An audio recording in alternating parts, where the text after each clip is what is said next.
Hi guys, welcome to Talking Strongman. Today's guest is Canadian superstar Maxime Boudreault.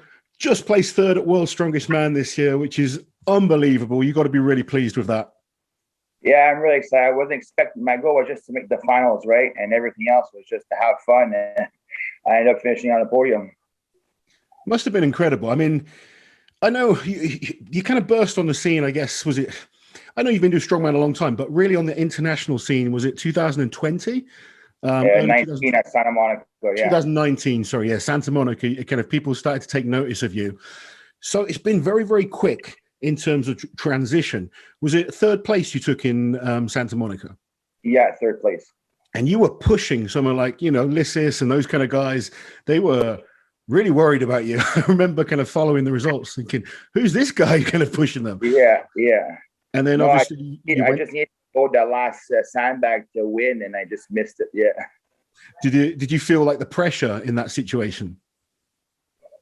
Well, usually I never train sandbag medleys because I'm really good at medleys, so I never bothered and understood like I need to put the sandbag higher on my chest. And when I got to the yoke and I didn't have my lifters, I was falling backwards. My hamstrings were too tired, and I couldn't triple extend. I was too tired, so I'm like, shit! I picked up the sandbag too low. Was it one of O'Haugen's competitions? Yeah, it was. And they're brutal shows. He makes sure they're heavy and normally quite a lot of events. So, with those shows, if you're kind of challenging the top guys, you're a real contender. Obviously, you went to World's Strongest Man 2020. Yeah. And looking back, we're probably put into the toughest group. Yeah. You had Tom and Alexi, and you really pushed those guys, but just lost out on the stones to Tom Stoltman, which, let's be honest, is it's no mean feat to even just put up a fight against Tom. I think in any other group, you were still probably faster than anyone else, weren't you? Yeah, I was, yeah. So a little bit of bad luck there, but this year you made the final. You performed incredibly well. But what I want to do, kind of do this with all my guests. I kind of want to know where strongman started for you, because you're from Canada. It's a rich tradition in Canada. So many great strongmen. Were you inspired by anyone particular to get into the sport, or was it something else that got you involved? It's funny because back in high school, I was maybe 82 kilos at 6'4". And Hugo Gerard actually came to our high school just to introduce himself, saying who he was. I'm like, who is this guy trying to say he's all tough and just lifting people up? I mean, this is just stupid. Then I actually went to college for health and fitness promotion. Was prepping for a bodybuilding show, and one of my friends was looking at me like, yeah, you're pretty strong. You should come try strongman. I'm like, well, what is it? They just meet me at this address on Saturday, and every Saturday we're doing strongman training. And I was getting better and better week by week, and I was just doing CrossFit, like bodybuilding during my off season, and then strongman during the summertime. And then I started getting a lot better in strongman, so I stopped doing bodybuilding and just kept with this. You found out you could just eat more and not worry too much. Exactly. But so you had Hugo actually turn up at your school. Yeah. That's pretty cool, because Hugo was someone I looked up to. I've had him on the show. For me, he was a real legend. But you just thought, who's this guy acting all tough? Exactly. Do you do it because he still promotes shows in Canada, doesn't he? No, he stopped a few years ago. Okay, so yeah. In the Canadian scene, what's the best you've done in Canada's Strongest Man? Second place. Yeah. You come second in Canada's Strongest Man. Yeah. So there was no Canada's Strongest Man last year, was there? No, but this year. It's in 3 weeks actually. Are you competing? Yeah. Is JF competing, or is he still injured? No, he's not competing. Oh, that's a shame. I'm sure you'd love to kind of go against him head to head. Obviously, you beat him at Worlds this year. So does that give you confidence that you're like the number one in Canada right now, or do you feel like but I hope he's back next year. I think want to win it this way. It's nice to win and beat the man for sure. Exactly.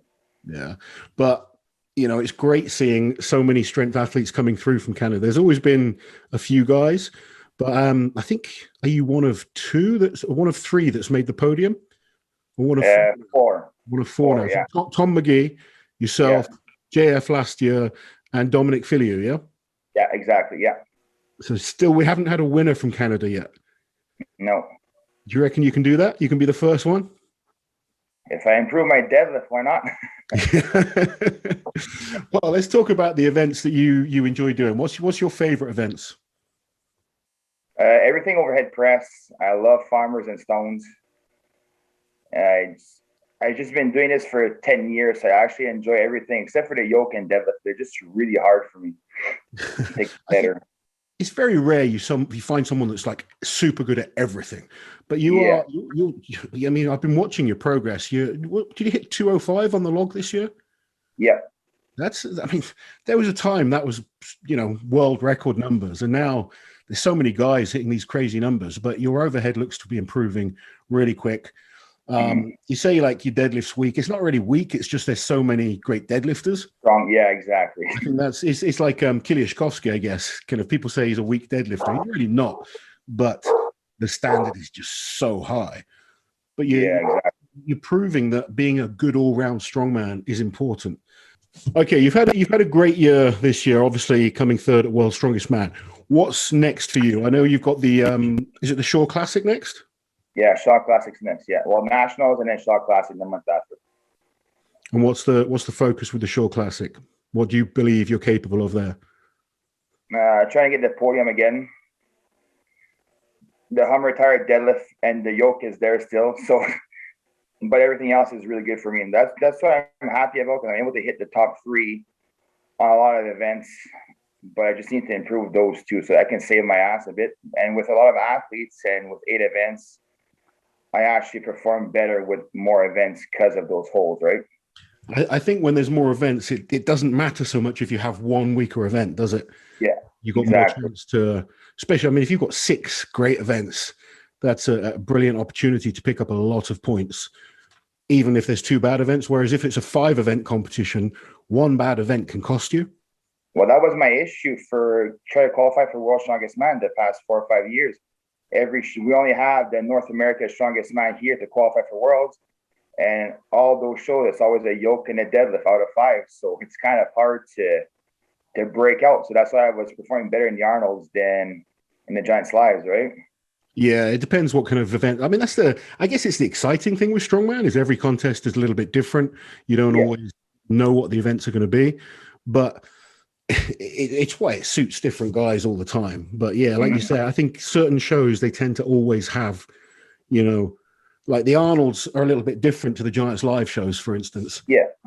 But so obviously the Shaw Classic is going to be a big one. That seems to be getting bigger. Obviously last year was the first one. I know Brian's making it bigger this year. Are you kind of excited to be a part of these new shows that are taking place? It's amazing. It's a really great opportunity, right? And the sport is going towards the right way, right? So like everything is going up. I'm just missing try to qualify for the WUS, which I'm actually able to go next year. Just too bad it wasn't this year, because that would have been a really good show for me as well. Have you spoken to the guys at WUS about competing there? JF tried to pull a bit, but they're trying to keep me as a reserve, maybe. Like, well, it depends, like, because there's a Giant Slide the same weekend. So yeah, I know they've got their qualifying, system that they've put in place for athletes for this year.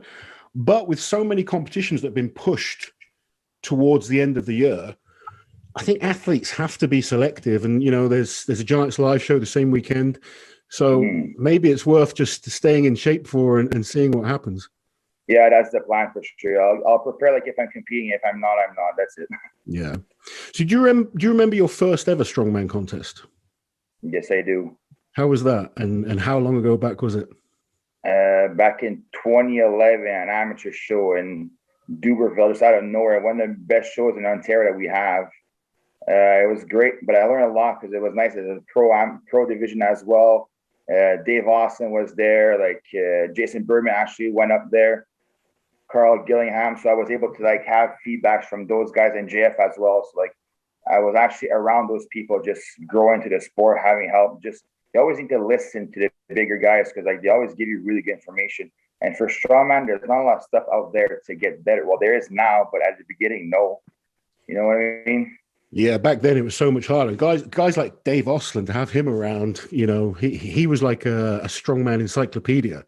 That guy Yeah, knows so much about strongman. And I think it's one of the nice things about the sport is how friendly people are, and they're willing to share training secrets. And now, like you say, it's so much better. I know you do coaching yourself, yeah, and the ability to get information now with the internet and stuff like that is so easy. But back then it wasn't at all. And it was always useful to get, to be able to talk to these guys and pick their brains and learn from them. yeah, exactly. So this competition, what were the events in it? I had a max log, a loading medley, a car deadlift, and stones at the end. And how did you do? I won every event. This is your first competition? Yeah, and then my friend Yannick was in third place, and I knew if I would have gave him a point and came in between him and second place in the deadlift, he would have came in second. So I just stopped after 11 reps to let him get second. Yeah. Wow, that's impressive to go in and like dominate your first show like that. So you're a strong boy right from the start. Well, I was training for the past 2-3 years, and when I first started training, like I didn't want big arms, I wanted big shoulders. So like I used to my Arnold pressing was my favorite thing, and I was able to do like 100 pounds like after 3-4 months, and I just kept going with shoulders. So I was really good with that. But I didn't learn how to squat and deadlift only after 3 years of training, right? So that took a big step back. Yeah. So your squat's pretty good though now, yeah? Yeah, it's getting there. Yeah. So just my deadlift. Yeah. So what's your best squat? 750. And your best deadlift? 770. I pulled 800 pounds this year. Okay. So still 800 pounds for people, for European fans, we're looking at 365 kilos. It's still a big deadlift. I think we've become so warped by what big numbers are, but exactly. you're still a young man as well, aren't you? How old are you? 29. 20. Oh, you're getting older. No, I'm just joking with you. 29 is still very, very young. And, this is, I think sometimes when people watch strongman, they get a bit confused by, there's plenty of guys that can deadlift 400 kilos, but they're not good strongmen. Yeah. And it's important to be a well-rounded athlete. Of course, the deadlift is important because it crops up so much. That's probably why I think it's like Atlas stones. If you're not good at Atlas stones, you're going to lose competitions. You need to be, a good stone lifter, which you are. So it's all, I'm not telling you this. I'm just kind of telling people watching that it's important that you just focus on progressing and getting better all the time. Just focus on making yourself a better, well-rounded athlete. And if you do have weaknesses, try and get them a bit better so you score an extra point or two in a competition. You don't have to win every single event. Yeah, exactly. And what's nice about having a weaker deadlift is that when I improve my deadlift, like everything else goes up. Yeah. But if you have a weaker overhead press, like the only thing that improves is overhead press, right? So I'm really happy about that. But, that back strength carries over to so many events, doesn't it? Yeah. But you don't really have many weaknesses at all. No. We just need competitions with no deadlift, and then you and Kiliashkovsky can like battle it out. Well, there's one in September. Which one's that? In Florida, there's no deadlift, but there's a mystery event. It's not going to be a deadlift for mystery. Come on. I'm hoping, because the fight's the next night, they're like, right, the mystery event is Eddie against Thor in a deadlift. Well, that's funny.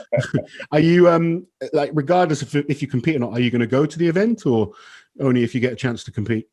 Yeah, only if you get a chance to compete. It's so hard right now with COVID stuff. Like our gyms are finally opening on Friday. You still closed the gyms? Yeah, we've been closed since December. Yeah. Wow, it's been so difficult, and so it's very strange as well because you look at some places like in the States and the different states. They all have different rules. Obviously, in the UK, gyms opened up about 2 months ago, but there's certain things that are still closed. Travel is such a nightmare right now. It is. How is it travel for you to get to Worlds this year? Was it okay being from Canada, or was there quite a lot of there on the way back? we just crossed the board, like we just want to get it over with, turned the corner, and they want us to quarantine at a hotel for 3 nights, and it cost $2,000. Wow. So I'm like, well, wait a minute. Like, I had my visa and everything to prove that, like, then they're like, well, then you should have border. I'm like, no, because I just wanted to pass, right? So you just got lucky where she pulled me over and actually read through the rules, and being an athlete for Canada, just representing and having a coach, you're both exempt from that. So we just got lucky that we didn't need to quarantine. Wow. I mean, I know like different places, how strict everyone is, it varies, but it's incredible, isn't it? I mean, it's been a very, very strange couple of years for everyone, but for athletes as well. You know, just hope we're almost over there. It looks like it, but we'll see. I hope so. I hope we're kind of on the way back to some kind of normality now, because, you know, as an athlete, I miss traveling. I miss seeing, you know, competitions. I would have loved to come over and watch World's Strongest Man this year. I know for you guys, just when you're training for these big competitions, that's enough of a stress anyway. Then when you've got to think about having tests done and, you know, sorting out paperwork and stuff like that, that normally is just easy to, you know, you get your ticket and you go. It's more stress to have to kind of contemplate with focusing on training and nutrition and making sure you're bringing the best package that you can to a contest. It's make things a lot tougher. Yeah, exactly. But you're lucky. You've got a very supportive partner. I know she's a great athlete as well. Does that does having Sam with you help your performance? Yeah, it was really good. Well, we know each other a lot, right? We've been training partners for the past 2 years and everything else. So like, it was really good, helpful to have her around. She knew what I needed whenever I needed, and like just helped me relax throughout the whole week. Was great to have her around. Yeah, I think having a supportive partner that understands what you're doing as well, that really useful. Do you like it when she's competing, or do you prefer it when, you know, you're competing and she's helping you? It's more stressful when I'm watching her compete, man. Yeah. It's so much worse watching, isn't it? Yeah, it is. Do you think that's because you have no control? Exactly. Yeah. I've always much preferred. And I just want her to perform so well, right? That like you just want to be there to help her out, but you can't. Yeah, I've always thought that with like the coaching side of things, it was so much easier as an athlete, because as an athlete you just go and do it. And, you know, you take responsibility, and, you know, you're in control of what you're doing. But when you're sat there as the coach or the partner or, you know, supporting, it's 10 times worse and so much more nerve-wracking. Yeah. So being at Worlds this year, your second World's Strongest Man, do you think having the experience from last year helped you? It helped a lot, especially for the warm-ups, like the timing. But the big difference that this year, they were all on time.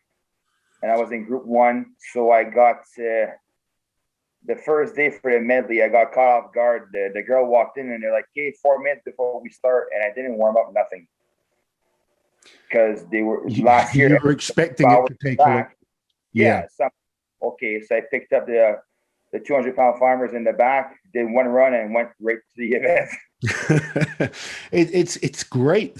I heard from Tom Stoltman as well that everything ran really well this year, which is it was really good. But if you're used to being at Worlds, that probably threw you off. Because I've been 11 times and I can't remember things running smoothly before. But that's good to see. I've heard from, you know, a number of athletes said it was actually run really well this year. Was that kind of, and you guys were looked after well? Is that kind of the case? Yeah, no, it was really good. Awesome. That's good to hear. It seems like there's being steps made now, moving in the right direction with the sport. Yeah.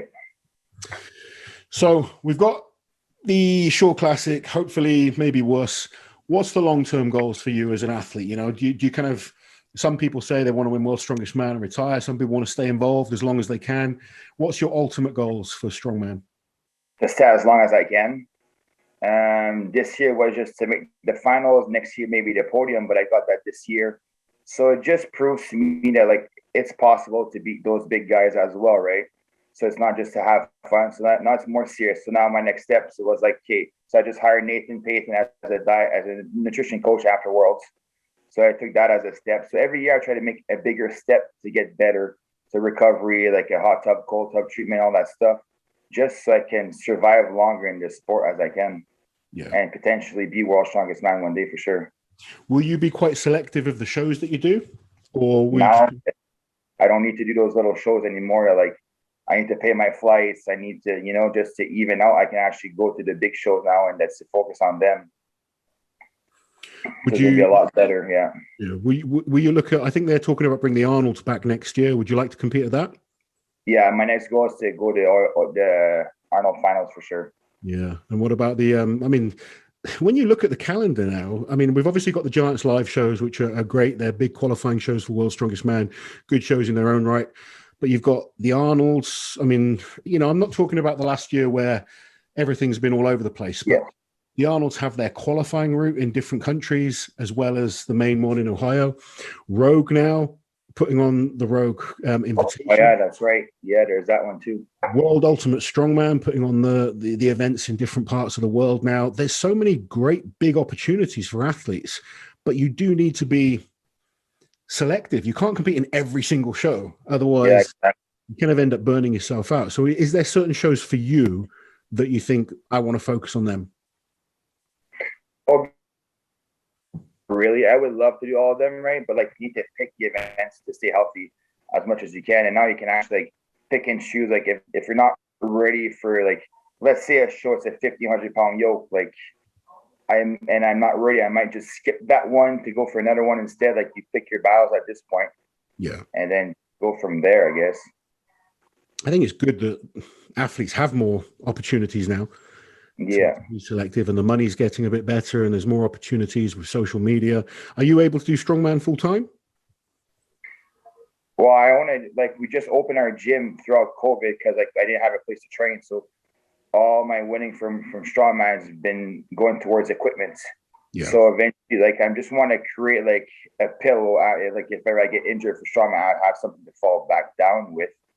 But I'm just enjoying what I'm doing. I'm not going out of my way to get more hours, more clients, and more stuff like that, right? Yeah. Right now, the focus is being as good an athlete as possible. Exactly, yeah. And so many people do. It shows the kind of mentality of athletes. When gyms close down, all of us just found our own gyms, or bought our own kit. Is there any advice you'd like to give kind of younger guys or girls that are looking to get into the sport? Because your progress has been great. I know there's a long time that goes into that build-up. People suddenly see you do well at a competition, but there's a big build-up to all that. Yeah. What advice? You seem like you've got your head screwed on. You want the longevity. You want to keep progressing. I really like that. The fact that you look at these goals each year, and obviously getting on the podium was ahead of schedule. But what advice would you like to give to up and coming, people looking to get into the sport? It's nice and easy. Take your time, build a base. Like, a lot of people try to rush for big things, and the faster you get them, the more chance you get to get injured, right? The less pressure you have, the easier. Just have fun with it. Like, as soon as I start to have fun instead of trying to chase podiums, I got a lot better because I didn't have that extra stress, the extra nerve. At the end of the day, it's fun. It's a challenge, but like, make it a hobby. Like, enjoy it. Like, live life. Don't live for just this, right? I totally agree with you. I think that's brilliant advice for anyone that's looking to do strongman. I see so many people get into the sport and they just straight away, they're just saying they want to be the best and they want to break world records and win titles. And, who doesn't want to do that? Let's be honest. We all want to, but you have to enjoy the process and enjoy how you're going to get there. And, for me, I'm always trying to tell people to focus on just improving yourself. Just focus on your next goal, your next target. Sorry, broke up just slightly there. Because there's some morning or some days you wake up, you're like, well, I don't know if it's your signal. You broke up again, but I think you were just saying you sometimes wake up and you're just not feeling your best. Like, you're asking yourself the question, why are we doing this? Because we're so broken. Like, getting off the couch, like, it's really hard. And I'm like, shit, man. Like, I'm not even that old yet, and where I'm feeling like this, like, why are we doing this to our body? Like, you need a lot of good days to. Yeah. Because if you just want to be good for for fun and for pride, and you're not willing to put in the work, you're going to be done a lot faster than you think, because it's not a sport for the easy. Oh, it's not at all. I mean, I'm having more and more of those days where I wake up and I'm feeling like an old man, but I still have those days where I'm like, I can still do this. I'm still enjoying it. And it's always fun when you have those days. But Exactly. You're absolutely right. You need to enjoy it, have fun with it. Maxime, it's been a pleasure to chat to you. I hope you get an opportunity to do the WUS show. I know they've got their qualifying system, but I think this year, with the way things are, you may sneak in there. So we'll keep our fingers crossed, because I'd love to see you competing there anyway. I'm going to be out there. But best of luck with the Shore Classic. I hope that goes really well. And we will speak to you soon. Perfect. Thanks a lot. While you're here, guys, subscribe to the channel, hit that notification bell so you don't miss any of my awesome strength content.